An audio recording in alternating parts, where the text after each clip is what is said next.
यहाँ पे जो पैराग्राफ दिया गया है ये आपके बोर्ड एग्जाम में आ चुका है, इसलिए इसको ध्यान से पढ़िए और समझने की कोशिश करिए। इसी तरीके के जितने भी 2014 से लेके अब तक के जितने भी ट्रांसलेशन आपके बोर्ड एग्जाम में आ चुके हैं, मैं सभी के सभी सॉल्व करा रहा हूँ।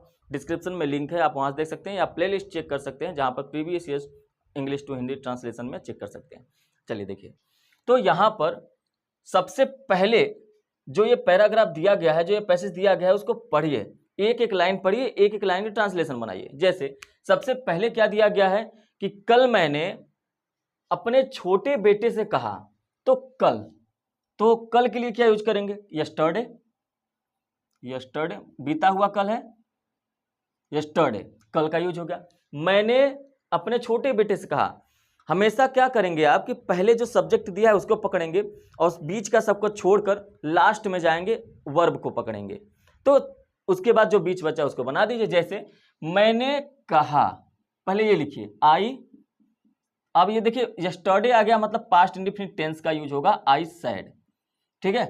अपने छोटे बेटे से, आई सैड टू, अपने छोटे बेटे से, अपना के लिए यूज होगा माई, क्योंकि सब्जेक्ट है आई, तो माई, छोटा मतलब यंगर, बेटा मतलब सन।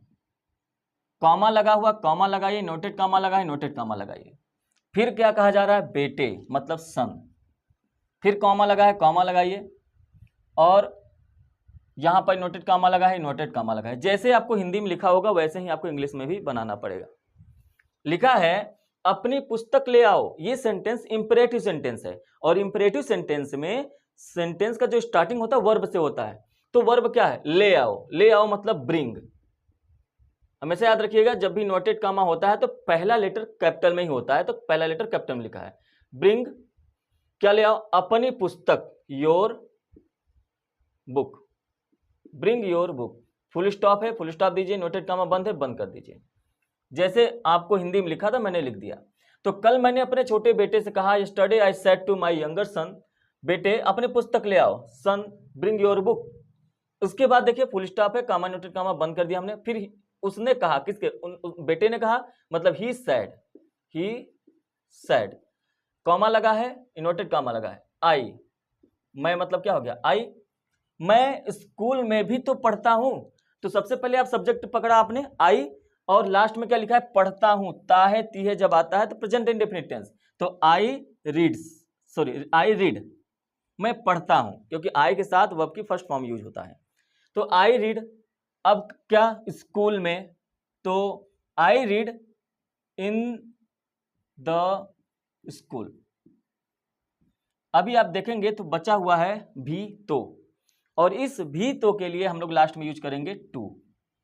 हमेशा आप, अब देखिए अगर आपको नहीं पता है कि टू का यूज होता है भी तो के लिए और लास्ट में ही यूज होता है, तो अब तो पता हो गया ना। जब भी ऐसा है, मैं स्कूल में भी तो पढ़ता हूं, मैं घर में भी तो पढ़ता हूं, मैं क्रिकेट भी तो खेलता हूं, तो जब भी तो आएगा तो टू का यूज करेंगे, वो भी सबसे अंत में। उम्मीद है कि बात ये समझ में आई होगी। आगे है, मैं छुट्टी के दिन नहीं पढ़ना चाहता। जब भी ताते ती आता है तो आपको इंडेफिनिट टेंस यूज करना पड़ता है, तो नहीं चाहता है ना, सब्जेक्ट क्या है? मैं, मतलब आई, आई के साथ वर्ब की फर्स्ट फॉर्म यूज होता है, तो आई, आई आपने यूज किया। नहीं के लिए क्या यूज करते हैं? डू नॉट, तो यहां पे लिखेंगे डू नॉट, ठीक है, क्योंकि इंडेफिनिट टेंस में डू नॉट का यूज होता है आई के साथ। तो चाहता के लिए क्या यूज करेंगे? वांट। तो अब आप देखिए, एक मेन वर्ब हो गया वांट, फिर भी एक और वर्ब है पढ़ना। जब भी किसी एक ही सेंटेंस में दो मेन वर्ब आपको दिखे, दो वर्ब दिखे, तो आपको दूसरे वाले वर्ब को, जो मेन वर्ब है, यहां पे मैंने मेन वर्ब किसको माना है? चाहता, जिसमें ताते ती लगा था, इसलिए हमने वांट लिखा। अब दूसरा वर्ब क्या है? पढ़ना, तो इसको हमेशा टू से जोड़ते हैं, तो इसलिए लिखेंगे टू, और वर्ब की first form read. I do not want to read, मैं पढ़ना नहीं चाहता छुट्टी के दिन। छुट्टी के दिन के लिए लिखते हैं on a holiday, on a holiday. बात समझ में आया? आगे देखिए लिखा हुआ है, कृपया आज मुझे खेलने दे। कृपया आज मुझे खेलने दे, कृपया के लिए लिखिए प्लीज। अब लिखा हुआ है आज मुझे खेलने दे, आज मुझे जाने दे।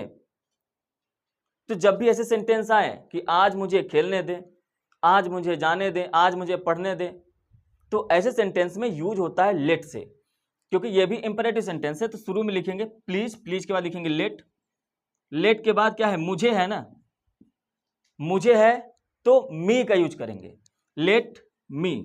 क्या है, आज मुझे बन गया, अब मुझे बन गया खेलने दे, let me play. Let me play का मतलब होता है मुझे खेलने दे। बचा हुआ है आज, आज के लिए यूज करेंगे टुडे, और ये सेंटेंस कंप्लीट हो गया। आगे लिखा हुआ कल मेरी कक्षा अध्यापिका जी स्वयं पढ़ाएंगी। कल मतलब टुमारो, टुमारो मेरी कक्षा अध्यापिका जी, मतलब कि यहां पर आपको पता चल रहा है कि वो जो टीचर है कॉमन नाउन है, तो कॉमन नाउन मेल और फीमेल दोनों के लिए यूज होता है। तो टीचर यहां पर आपको ये पता चल रहा है कि फीमेल है, क्योंकि मेरी कक्षा अध्यापिका जी लिखा हुआ है। तो पढ़ाएंगी, जब गागेगी आता है तो फ्यूचर इंडेफिनिट टेंस विल या शैल का यूज करते हैं, और उसके साथ वर्ब की फर्स्ट फॉर्म। तो कल के लिए हमने टुमारो तो लिख दिया, अब बचा क्या, मेरी कक्षा अध्यापिका जी पढ़ाएंगी, पहले इतना बनाइए, मेरी कक्षा अध्यापिका जी, मतलब ऐसे बना लीजिए कि टुमारो माई टीचर, मेरी कक्षा अध्यापिका जी माई टीचर, माई टीचर पढ़ाएंगी, लेकिन स्वयं पढ़ाएंगी, तो स्वयं के लिए यहीं पर ही यूज करना पड़ेगा हर सेल्फ। अब हमको क्यों जानना जरूरी था कि ये जो टीचर है फीमेल था, इसीलिए क्योंकि यहाँ पे हर सेल्फ, अगर ये मेल होते तो हिम सेल्फ का यूज करते हम लोग। तो माई टीचर हर सेल्फ पढ़ाएंगी, गागेगी है तो विल का यूज करेंगे, और पढ़ाने के लिए हम लोग यूज करेंगे टीच। सेंटेंस कंप्लीट हुआ, फुल स्टॉप दे दीजिए। लिखा हुआ है आप चिंता क्यों करते हैं, आप चिंता क्यों करते हैं। तो आप चिंता क्यों करते हैं कैसे बनाएंगे, मैं यहां पे बना देता हूं। आप चिंता क्यों करते हैं, आपके लिए हो जाएगा यू।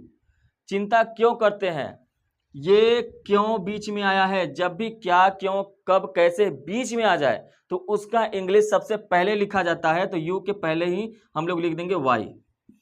और इंट्रोगेटिव सेंटेंस में एक ही रूल होता है, सब्जेक्ट के पहले हेल्पिंग वर्ब, सब्जेक्ट क्या है, यू है तो आप यू लिख दीजिए। ताहे तीहे है प्रेजेंट इंडेफिनिट टेंस है, इसमें जो हेल्पिंग वर्ब होगा डू होगा, तो डू को पहले लिखना पड़ेगा सब्जेक्ट के, ये बात समझ में आना चाहिए। अब ये इंट्रोगेटिव का काम कंप्लीट हो गया। अब लिखा है वाई डू यू, मतलब वाई का मतलब हो गया क्यों, डू यू का मतलब हो गया करते हैं आप। अब बचा क्या है, चिंता। चिंता के लिए आप क्या लिखते हैं, वरी लिखते हैं, तो वरी लिख दीजिए और क्वेश्चन मार्क लगा दीजिए। तो यहां तक कंप्लीट हो गया, वाई डू यू वरी। आगे है मैं चुप हो गया, मैं चुप हो गया। जब भी किसी सेंटेंस के में लास्ट में आ ई ए आता है तो पास्ट इंडेफिनिट टेंस यूज करते हैं, और चुप हो जाना मतलब कीप क्वाइट। तो आई है पास्ट इंडेफिनिट टेंस है, मतलब वर्ब की सेकेंड फॉर्म यूज करेंगे, और कीप क्वाइट का मतलब चुप हो जाना, मतलब इसके लिए केप्ट का यूज करेंगे क्योंकि ये वर्ब की सेकेंड फॉर्म बन गया, और कीप क्वाइट हो गया। फिर लिखा हुआ है और, मतलब एंड। मैंने उसे खेलने दिया, यहां पर भी है मैं, यहां पर भी मैं, आप यहां से आप मैं को गायब कर सकते हैं, ठीक है। एंड से जब जुड़ने के बाद दो दो बार सब्जेक्ट का यूज आप ना करें तो बेहतर होता है, कर भी देंगे आई तो कोई दिक्कत नहीं। लेकिन यहां पे क्या है, खेलने दिया मतलब उसे अलाउ किया कि हाँ ठीक है तुम खेलो, वर्ब की second form past indefinite tense, दिया आई ई ए आ रहा है, मतलब अलाउड हिम, मैंने उसे अलाउ किया, A double L O W, allowed verb की second form him, allowed him किस लिए, खेलने के लिए। तो पहला हुआ वर्ब अलाउ, दूसरा वर्ब आ गया खेलना, तो टू के साथ हम लोग वर्ब की फर्स्ट फॉर्म बनाएंगे।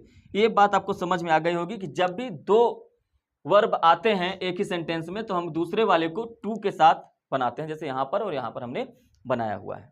तो आप चाहें तो यहां पर आई लिख सकते हैं, I allowed him to play, कोई दिक्कत नहीं है। तो उम्मीद है कि ये जो पैराग्राफ अभी, ये जो आपने पैराग्राफ या पैसेज जो भी है आपने सीखा, इसमें आपको कोई परेशानी नहीं होगी। लेकिन अगर कोई भी परेशानी हो रही है कि आपको कहीं पर सब्जेक्ट वर्ब नहीं समझ में आ रहा है, तो मैंने डिस्क्रिप्शन में एक लिंक दिया है जिसमें मैंने बेसिक से लेकर एडवांस तक ट्रांसलेशन पढ़ाया हुआ है। आप उस पर जाके क्लिक करिए और अपना बेसिक से लेके ईच एमआर से मैंने शुरू किया है और हाई लेवल तक गया हूं, तो उसको देखिए और सीखिए किस तरीके से ट्रांसलेशन किया जाता है। ये सारी चीजें जो भी इसमें पढ़ाया है, जो भी मैंने बताया, सब कुछ उसमें है। आप उसको देख लेंगे तो आपका ट्रांसलेशन बनाना एकदम हलवा हो जाएगा, आसान हो जाएगा। ठीक है, तो इसी तरीके से हम प्रीवियस क्वेश्चंस आपके सामने लाते रहेंगे और उम्मीद है कि आपको चीज़ें समझ में आती रहेंगी। और अगर आपको ये क्लास अच्छा लगा हो, वीडियो अच्छा लगा तो इसे लाइक करें, शेयर करें और चैनल पे पहली बार है तो जरूर से जरूर सब्सक्राइब करें। मिलेंगे नेक्स्ट क्लास में किसी अन्य पैसेज के साथ। Thank you, have a nice day.